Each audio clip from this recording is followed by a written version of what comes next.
When did you guys go over to England? In '79, right after our first Halloween gig at the Irving. Yeah. Yeah. How long were you over there for? Did you play gigs? Too long. Too long. We went over there. Too fucking long. As far as England goes, we're not really, I don't know. Do you hip on England? Fuck England. I'm really not, you know, I don't really care that much about England, you know. No, I was over there. I was surprised that a few people heard of the Misfits, because you had some releases that were released over there. Yeah, we did like an aborted tour over there. We like went over and then we did a few gigs and found out we weren't getting paid, so we came home. Who did they bill you with in The England? Damned. The Damned. Yeah. So this is where things get really silly. So based on a conversation that Jerry had with Dave Vanian back in June, Danzig began preparing a UK tour, and he's sending out promotional packages, which included an itinerary, and that they were going to do 24 shows in 28 days. The guy was supposed to pay me $100 a night for the band for 25 shows in 28 days. That was $2,500. The whole tour came down to money. So I worked day and night to get the money for my old man to pay for everyone's plane ticket to England. I didn't even get to practice for 3 fucking weeks before I left. I wanted to go to England with my shit together. And that was the one thing I was deprived of, I think. And, you know, within 2 weeks, we go over there. Yeah. You know, passports, and I'm like, what the fuck? You know, Did you even have a passport before that? No. No. Well, Yeah. Yeah. Are you fucking kidding me, man? The whole band appeared on WPIX 101.9 FM in New York for an interview, and they talked about the upcoming tour and played some of their favorite records.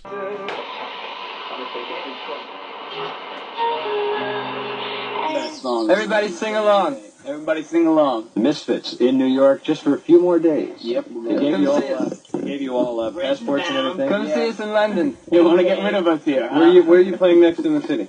When they come back from England? When we come back. Oh, so you got to England? If you come back. If we decide to come back. Are you going to record stuff while you're over there? Yeah. Sure. Probably. Just record the album. We're getting several records out on Plan 9 and it's like distributed by Virgin. Yeah. Oh yeah. You got a record deal? Is that what's happened to the Misfits? What it could be. Yeah. Will success for the Misfits? We're spoiled.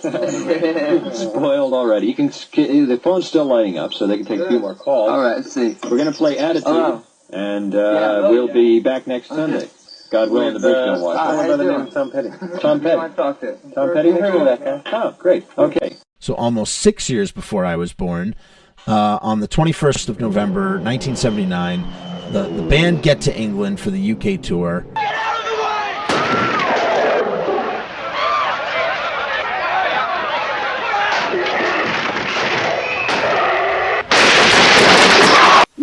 We're in the UK.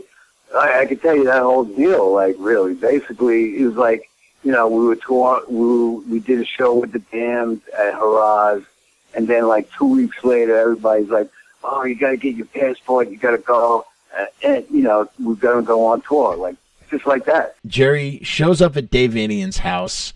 The Misfits, hung out at the hotel, and they had discussed a tour, but there was no contract, and the Damned hadn't, taken it seriously. And Jerry being there was a complete surprise to them. They're like, shit. And out of the graciousness of their heart, they accommodated the Misfits and put them on the tour, but they weren't going to pay them, and that pissed off the Misfits. Now, how did that go?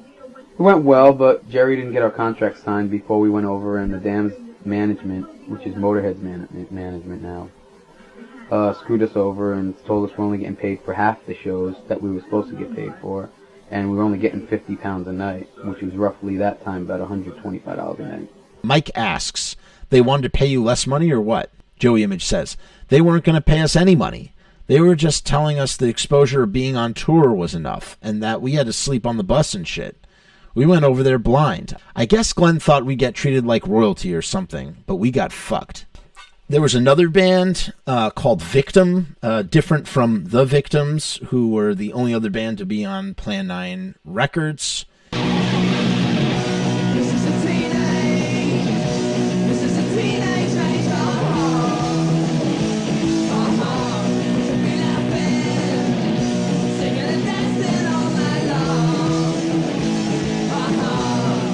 The first show took place on November 23rd at the De Montfort Hall in Leicester, England. On the 24th, after doing the sound check for what would have been the second show, the Misfits walked off the tour because they felt they were not being paid enough and were unhappy with the instruments that they were loaned. It wasn't organized. It was nothing was like, everything was so rushed. They were given equipment to use, and the equipment was really shitty, especially Joey's drum kit. I guess the Misfits didn't bring much stuff with them. Oh, that's right. So there was something with the kit, and I remember this from my Joey Image interview. No one even said, well, what about a drum set, right? They couldn't fit it in the cab. And you know, the Bad Brains are involved in this story, too. It had to do with the Bad Brains drum kit. Something with the Bad Brains drum kits or something. God. Or maybe the Bad Brains were also headed to England, and they got held up. There was some sort of thing with the Bad Brains as well.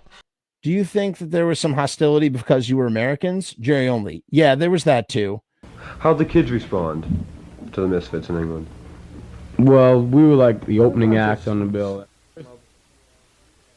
Real, you know, they were just like, you know, let's give these guys shit. And by the end of the set, they were just going nuts, you know, and they'd want more, and we just say, fuck you, limeys. So you like America a lot better. Oh, yeah. Yeah. So I'm always imagined that the Misfits could do really, really well over in England. You know, it was just a matter we of... thought the same thing. Yeah, they could come to our gigs, right? No, definitely. You know. They're young over there. The kids, holy shit. You played to 5,000 people. They were all under 16. Yeah, that's 14, good. You know, 13, I can't 12. Believe it. I feel like an old man over there. But I mean, they should let that should be. But that's the way it should be here. Mike Stack asks, were you friendly with the guys in the Damned at all? Joey says, the only one that was cool was Dave. The other guys, Rat and Captain and the bass player at the time, Aggie, they were all fucked up. They were into their own thing. They didn't give a fuck about us. They didn't like us. Just put it like that. So, and then, yeah, like, you know, Bobby has talked about how they were just like, the Damned were real sort of like hooligans. Ladies and gentlemen, my hero, Captain Sensible!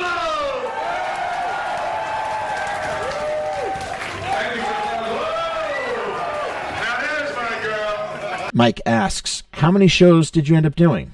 Joey, we did 3 shows. So Joey remembers it differently. Joey thinks that there were 3 shows were done, while on Misfits Central, only 1 show was done and 1 sound check was played.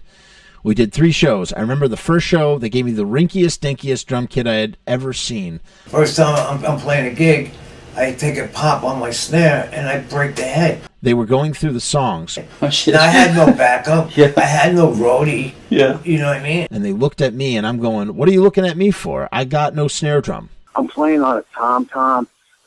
They just didn't give a fuck. They didn't think about all the bullshit that had to go with this tour. And I was strung out.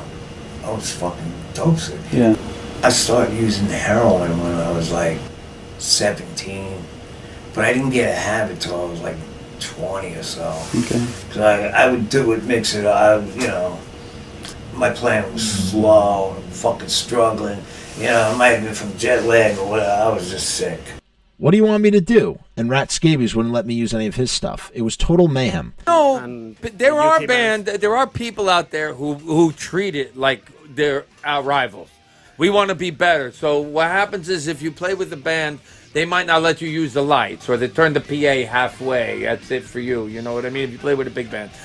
Yeah, we got the shaft too. You know? Yeah. They give you bullshit equipment and. They cut the PA in half one year, cut the lights in half one year. No, it sucked, you know. They don't let you, go out there and do anything. Yeah, they don't really even give you pretty much a chance to just it wasn't them, there. actually. It was their manager, but that's, Yeah, the management. It doesn't make a difference. It happened. Yeah, that's bullshit. Give me the stuff that I could fucking work with. Yeah. And these guys didn't give a fuck. But, I always looked at it that the show is for the kids. So if I have something and you could use it to make your show better, use it by all means. You know what I mean? If I have lights, if I have extra PA, if I have, monitors or whatever you need, if I have it, we're supposed to work together. They were supposed to rent a drum kit for me, but the one they gave me was from the 1930s. It was a piece of shit. Ha ha ha. We got sabotaged. We went on a couple of gigs, and I think at Brighton they had an argument before we went on, and Glenn and Jerry said, fuck it, we're walking off, and we walked off the tour. So their manager at that time was a real cunt. I could say that, yeah? Yeah, for sure. He was. And That's true. So we said, It's well, fact. you know, screw this. And the guy, he was handling Motorhead at the time, and he was handling the Damned. He fucked us on money. He said, well, basically, I'm not paying you guys. And we were in the middle of fucking northern England somewhere. And so we just walked off the tour. Mike says, but you still think it would probably have been the best to stick it out and put up with that shit just for the exposure? Joey Image says, I would have thought so. I was willing to stick it out. We had to sleep on the bus, but I didn't give a shit, you know? But these guys just walked off. We had a good gig in Brighton, the Corn Exchange or something like that, you know, one of those dinky towns in England. So they just walked off, and we found ourselves right in the middle of nowhere, catching a train back to London. Then when we got back to London, we said, we'll stick it out. The Damned are going to get back in London in 2 weeks, and we'll catch them in London and get on the bill there. Who knows if that would have really happened. I don't know where Joey's getting that from. We were supposed to play the Rainbow, but I don't know. We didn't rehearse. We didn't do shit. So we're in fucking London, in Hyde Park. For like, I don't know, a week or so or whatever, waiting around, and they're like, I was just sick of the dog. They met a guy named Derek who wanted to be their manager. Picked up a new manager. He put us in a hotel and It took us all over. It was great. He goes, I'll get you a drum set for the Rainbow gig, but it never came about. Mike asks, was it agreed that the Misfits were definitely going to play the Rainbow show with the Damned? Joey Image says, it was tentative. It wasn't positive. Meanwhile, we had agreed that we would do the Rainbow ruled. gig. You know, it's this big With the place Damned, in London. It was this Rainbow. Okay, we were going to do that gig, and then we were going to audition for The Clash and go on their tour. Glenn and Jerry probably was totally business. They wanted to push the band because it was our first time in the UK, and it was an open market back there for punk. Yeah. You know, punk, whatever, rock and roll, that type of rock and roll back then. Everything was very secretive, basically. You know what I mean? I didn't even know what the hell was going on half the time. They were doing their things. It wasn't like, yeah, let's all hang out and fucking, like, you know, they run off and do their shit, stuck in a hotel, going out of my fucking mind, freezing my ass off in some fucking basement and stuff like that. Don't get me wrong, it was nice and stuff, but when you're sick, oh you know, it's not good, man. So I'm sitting in a hotel room for 2 weeks, almost 3 weeks, and I said, listen, I'm only staying here one more week and I'm cutting out. I haven't rehearsed. I want to get behind a set. It was fucked up. What happened was our drummer was a junkie, and he left. And then I tried to bring stuff, but like, this is one of the reasons why I quit. Is because, like, they walked off. I'm fucking sick, right? We're in London. Yeah. Like, I don't have the balls to tell them how fucked up I am. Yeah. Okay, that's my fault. Okay? Yeah. And I tried to do as much as I could. Mike asks, on the day before you left, did you say, hey, I'm leaving tomorrow? Joey says, I kept telling them, I said, I'm serious. They put deaf ears on it, you know what I mean? That's why I read that article you wrote when Jerry said I went home because I missed my girlfriend. I didn't give a fuck about that. And then, like, one night, I was like, I told him, listen, if we don't rehearse or get something going here, I'm leaving. I had more intention to playing than doing that. When the shit hit the fan with what was going on, I saw these guys didn't have it together. So it just came to a head. The only reason they had to stay was that they had brought tons of 45s there, and they had to sell them. That's why they were there. So they were pushing the product. But I went there to play, so I waited 2 weeks and left. I just booked. I waited till 12 o'clock. They were out drinking or whatever the night before. I was dead serious. I could take it no more. The management wasn't together. It was all fucked up. They were all sleeping. I just cut out. The guy was supposed to come and bring me a drum kit because we were supposed to play the Rainbow that night. He never came around, so I said, fuck it. So they all went out one night. I got 40 quid, and I took they came back. By 11 o'clock or whatever the next day, I left. I took the plane right back to New York. I had a round trip ticket. I said, see you, and that was it. And that was the end of Joey's time in the band. So he left, and what happened was it left us over there without a drummer. And I didn't get to play London. We were supposed to play the Rainbow at the time. Okay. And I actually wound up going to the show and sitting up in the balcony with Dave's wife at the time. It was interesting to be more than enough. We've been playing here since, and so it's all good. December 2nd, 1979, Jerry contacted Sid Vicious's mom, who took him sightseeing. So he was hanging out with Sid Vicious's mom. Meanwhile, despite being told to lay low, Danzig and Bobby went to go see the Jam perform at the Rainbow. It's the Jam, live at the Rainbow Theatre in 1979. Enjoy.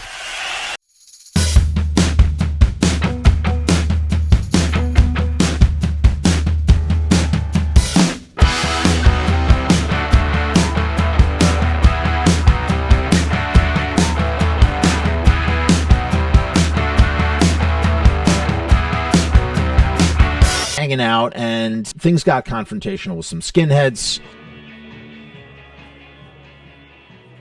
We were drinking in this pub across the street from the Rainbow Theatre.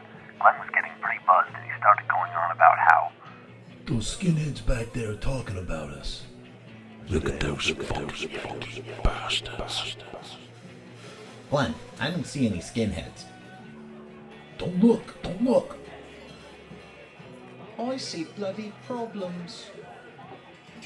Bobby, there's skinheads there, and they're planning on fighting us.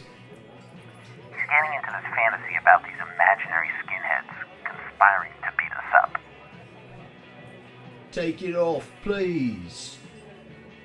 I got fed up and went to go get some fish and chips.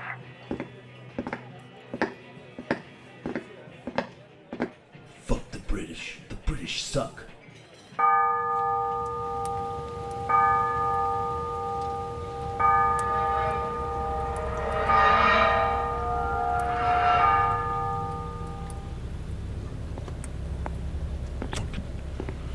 Stupid fucking yikes. Those motherfuckers, I ain't no goddamn son of a bitch. You better think about it, baby. Okay. As I was walking back, I saw Glenn crouched on the sidewalk outside the bar, scraping a piece of glass against the ground to sharpen it. Come on, you motherfuckers. Which one of you wants it, huh? Look at this little yank. Put down the glass, you motherfucker. I'll fuck you all up. Don't fuck with me. I got wolf blood in my veins. Look upon me. I am the beast.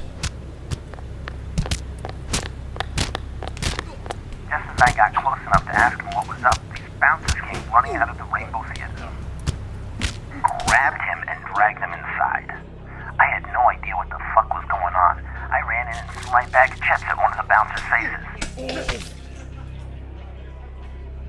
And one of the others pinned me to the ground.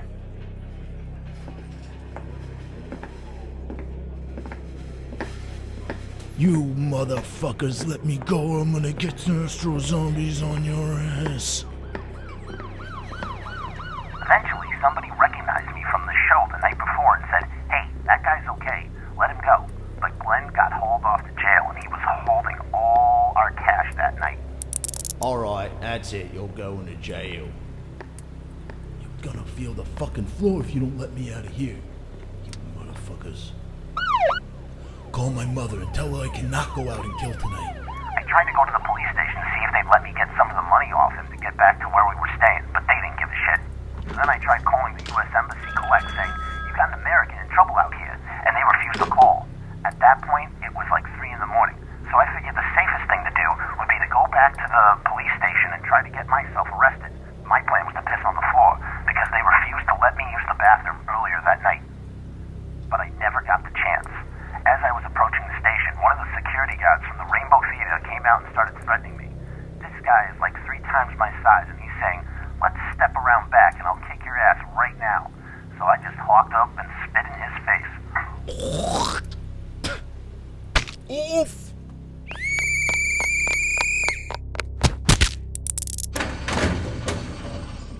Ooh. You stupid bloody fucking wanker, sit in here and think about what you did.